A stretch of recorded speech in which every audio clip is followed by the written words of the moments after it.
Hello and welcome to a new video. In today's video, we're going to take a look at Umbreon in the Great League Remix Cup because all of a sudden, this Pokemon is actually really good again.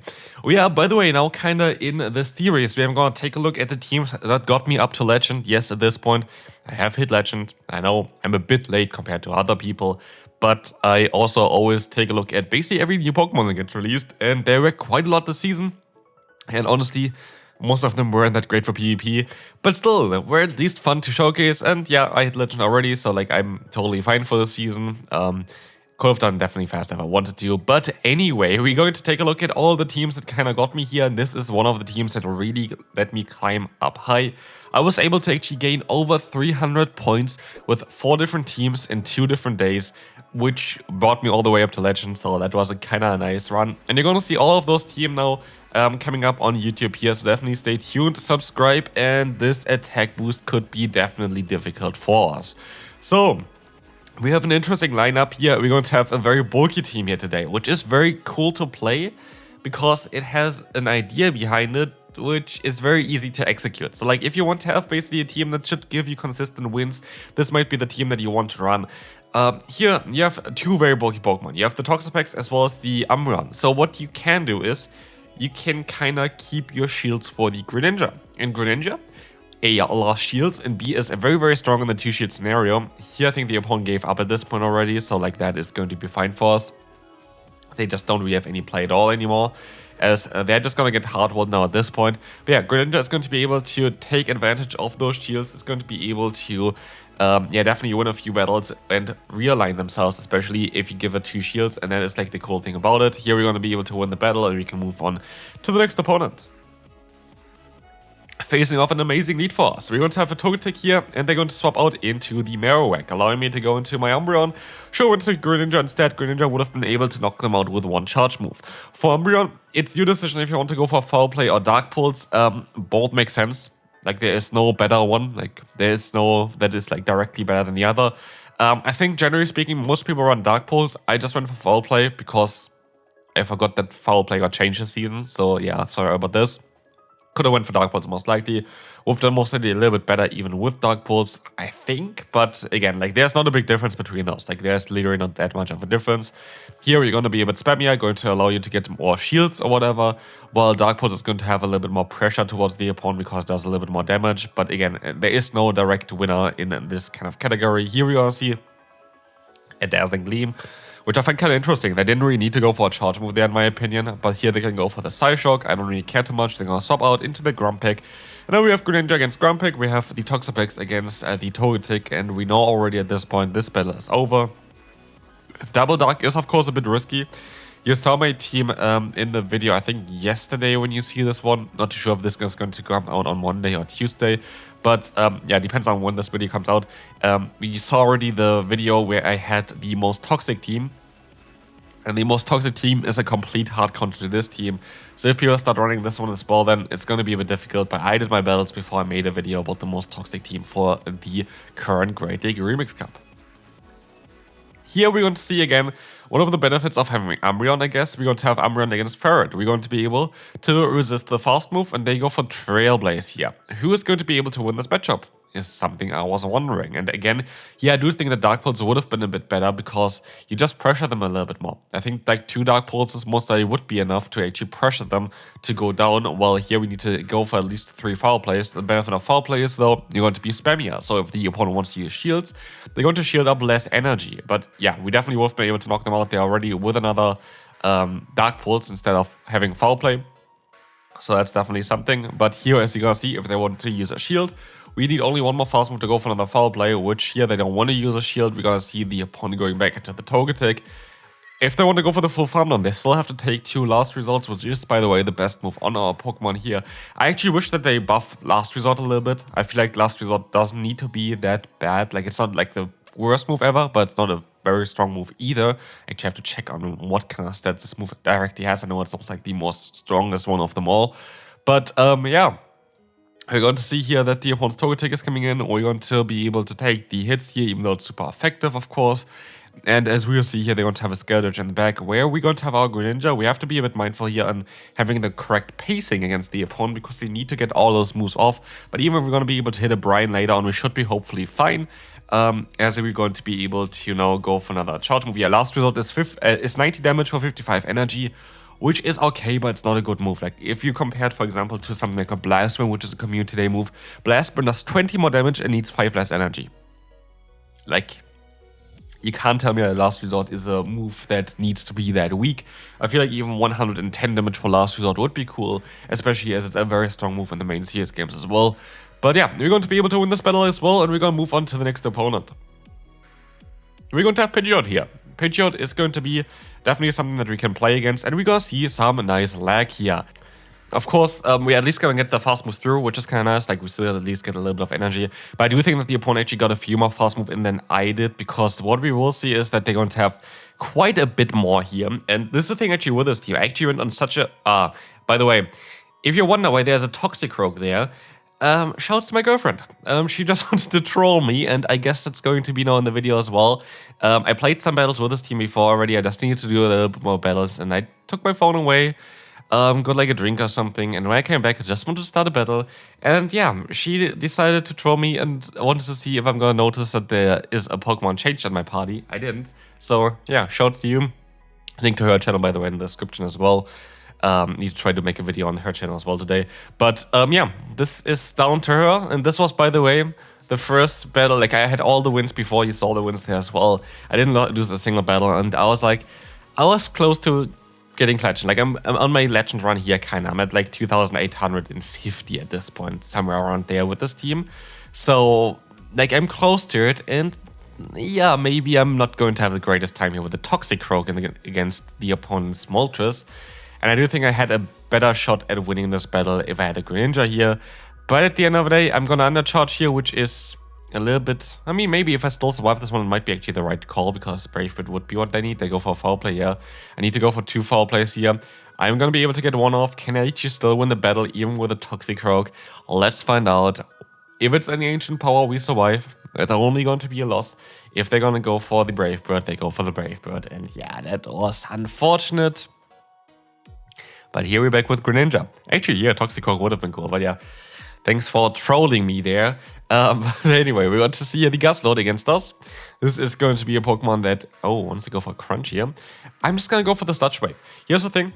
I don't really care too much what the opponent does here, because even here at this point, I am just going to be able to put them into a range where even like Greninja is going to be fine against them. I don't really need to do anything here. I can go for a shield. I can still go basically for a Sludge Wave here. And either I'm going to get the KO or I'm going to put them into Hydro Cannon range. So like, I don't really care too much. I'm going to get the KO. I can swap out of here. They go into the Grumpig. I can go for Night Slash. And we're going to be in a very solid spot. Again, you kind of want to keep the shields also for Greninja. I'm mostly going to use my shields here because I'm going to be able to outspeed them. And no matter what is in the back, like nothing really wants to take a Hydro Cannon from a Greninja. Dynamic Punch is coming through. They're very likely just going to use their other shield here as well to win the matchup for themselves. They always can win this. I think in the 0-1, we win this in the 2-shield scenario, but we don't have 2 shields. But they're going to go into the Dugong, which I find quite interesting. And I like this one quite a bit, because what I can do now is I can keep, like, I can get some energy here. I can go for another Night Slash, get them a little bit lower. And I can swap out of here, because they're still going to be forced to go for a charge move against the Toxapex. And this is like a strategy, by the way, that I would also recommend here all the time as well. If you have an opponent that has energy already, Grumpig has some energy, this Pokemon has some energy, it is always nice to keep 2 Pokemon if possible. Like, if I would let my Greninja go down, if I would then let my Toxapex go down, all the charge moves going to hit this one. But even if like a charge move going to KO this one, they still need the energy to even hit the other Pokemon, and here they're going to get another Dynamic Punch. But Umbreon is so bulky that this Pokemon doesn't really care, and we're going to be able to win the battle quite easily here with another... Wait, I messed it up. It doesn't really matter because I can farm on the Grumpig now, the energy dry. But yeah, why is actually Umbreon so good in this current meta? It's because MANDIBUZZ is banned. So like the Pokemon that basically does the same job but a little bit better is banned, which makes Umbreon all of a sudden top tier again. And this is the main reason why I want to try this Pokemon out. Because MANDIBUZZ is banned, Umbreon is just the nicest, bulkiest Dark-type Pokemon you can run. There are some alternatives to, of course, yeah, a bulky, decent Dark-type, but like there's nothing that is that bulky like the Umbreon here. Like, you still have like Pokemon like even Bomberta or the Moltres or the Lostheart. They all kind of fit like the dark type criteria, but nothing can take hits like the Umbreon in the current meta. Here we're gonna see the Steelix.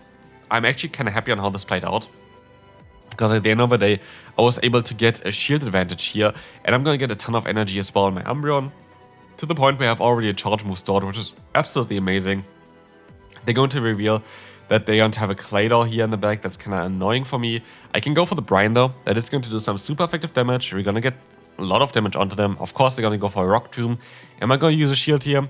I am not. It's gonna be a Scorching Sands. That is even worse. But at least I'm gonna be able to go for a Brine here. Can I swap out? It would be very nice to swap out of here, but I highly doubt I can. No, I cannot. I'm dead already. It's going to be a CMP tie. I do think it's going to be a loss most likely.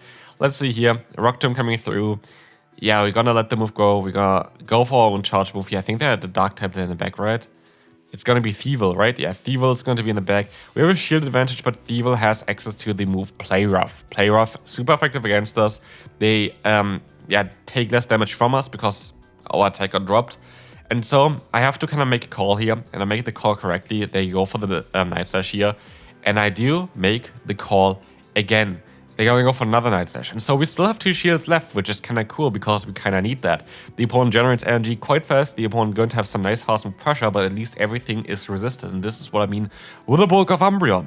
Umbreon's bulk is so ridiculous that even matchups like this, we are going to be able to withstand for so long. We can take so many hits that Umbreon is going to be able to go for one more last resort. Now we just need to hit another one. Can we do that? We literally barely get there, and Umbreon is just winning this battle based on its pure bulk here.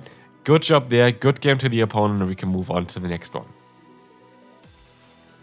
Swallow is going to be next. This is going to be a Pokemon that's kind of neutral against the entire team. It's not going to be great against anything in particular, but it's also not going to be bad at all. Here we're going to see Greninja against the Pidgeot. Totally fine. Hydrocan gonna get shielded. We can go for another one. We're just going to be pressuring the opponent here, which is kind of cool. I'm a bit worried about the Swallow, I have to say.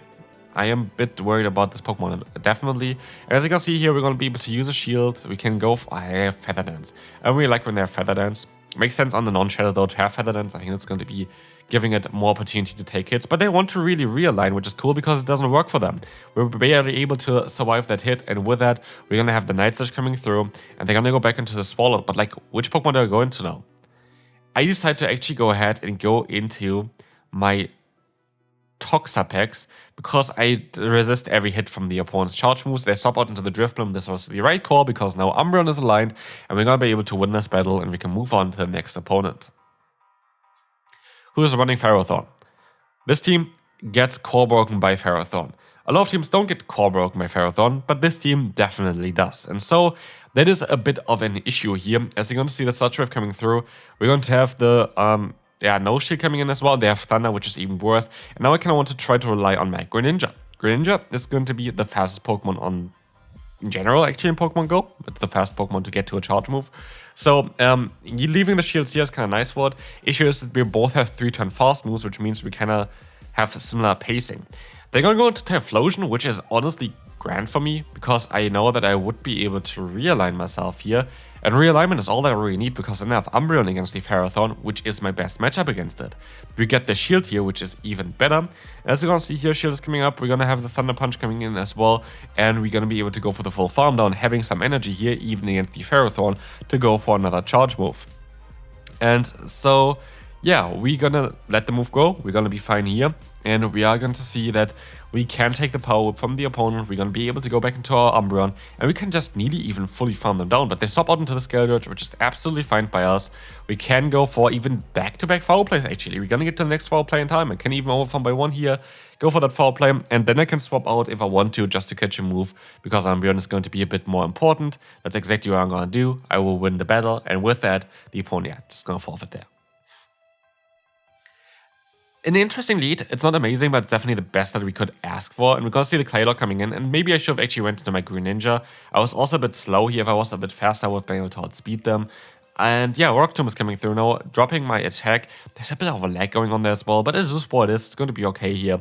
The thing though, why I think Umbreon is actually still better to go into, is that if it comes up like against basically the Dedenne, our Greninja going to have a lot of pressure against the Dedenne, actually being able to maybe even win if we have a bit of an energy advantage against this Pokemon, while Umbreon just doesn't have that. Umbreon just clearly doesn't have that. But what we have here at least is nice bulk, which allows us to still win this matchup, and still going to allow us to get to at least one more charge move here. But the issue is now they're going to get a ton of energy, and energy is actually the issue for us. The Pokemon itself isn't, but because of the Thunder Shocks that they got through, our Texapex is going to be a bit in a tough spot here. As they even go for Parabolic Charge. They're going to swap out luckily afterwards, going to a Diggersby, which is going to be okay for us. But Parabolic Charge can be very scary because it's harder hitting than the Discharge, for example, but also has the option to boost their own defense. So that's going to be a bit of a tough one. We have the Fire Punch coming through, well played from the opponent, nice bait here. But again, I don't really care too much about Greninja in terms of that I don't really need this. We get the attack drop here. This is actually going to maybe cost us the battle. The attack drop here, 30% chance, allows them to survive this hit. I still at least gonna be able to swap out of here, but if the Diggersby still gets to a KO here, it's just down to a 30% chance, which is really annoying. We're gonna be able to go for the Brine here. This is not going to knock them out, I think, but it's gonna get them low. It's gonna get the shield. That's actually best for us because we have the, Hydro Cannon coming through here, but if the Diggersby is going to knock us out here, it's all down to that 30% chance. And we barely win this, but I think we are not supposed to win this either, because I think it looks like a CMP tie, even though it should have not been, so maybe they lagged one turn. Lucky for us, but again, also lucky for the opponent with the drop there of our attack. Here, final battle is against a team that, spoiler alert, a similar team I played as well to get quite high up, but we're gonna take a look at what I played as well, maybe tomorrow, we see. We have a lot of interesting builds like coming up until my legend video. So yeah, we're going to see here that we're going to be able to use a shield against the opponent's Swampert just to realign, get a ton of energy. We should be able to do something against the Pidgeot as well. I should hopefully be able to survive another hit. Then we can go for the double Night Slash here, which is going to allow us to get some nice damage on. More damage than the one Hydro Cannon will have done, so definitely the correct play to play it like this. And we're gonna get the shield from the opponent, go back into our Toxapex. I maybe should use a shield, but I can go even for the Brine in time, so that's cool. And I would assume that most of the Umbreon has some nice neutral play in the back. And so I let the move go. I hope it's not going to be the Brave Bird. It is going to be the Brave Bird. And we're going to see that's going to be the Diggersby in the back, which I guess is going to be okay. But again, I guess if we had Dark Pulse, it would have been better for us. I am going to use a shield here because it's definitely going to be a Scorching Sand. No doubt about that. And we can go now for the Foul Play Spam, but we have to kind of hope that Foul Play Spam is going to be enough here. And again, if I had Dark Pulse, I would have been in a spot where I'd do a little bit more damage against the opponent, which I think might be very important to do more damage. But as you see, luckily we don't get a debuff from Scorching Sands, which is really important that we don't get that. You have the Foul Play coming through, we just don't really do a lot of damage, I have to say. They catch the move, which is actually totally okay for me though, because like I needed to go for a charge move there anyway, so like I don't really care too much about it. Cool that he caught like the cheapest move possible for us. We're gonna get the attack drop. I have to swap out of here. I have to go for a Brine. I get the Brine off. Now it depends on if I can survive a Scorching Standstill with my Umbreon from the range I'm at. I am not too sure. They survive with a 1 HP. I can go for the last resort. I am not gonna be able to survive it. Sadly, the last battle comes down to this tiny drop of attack again, which I guess is fair though after all those Scorching Sands, and we lose by 1 HP. But this is gonna be it for this video. Amazing team. Like if you have an Umbreon, this is the team you want to run. Hope you enjoyed this one. If you did, feel free to leave a like, and I will see you then. Bye bye.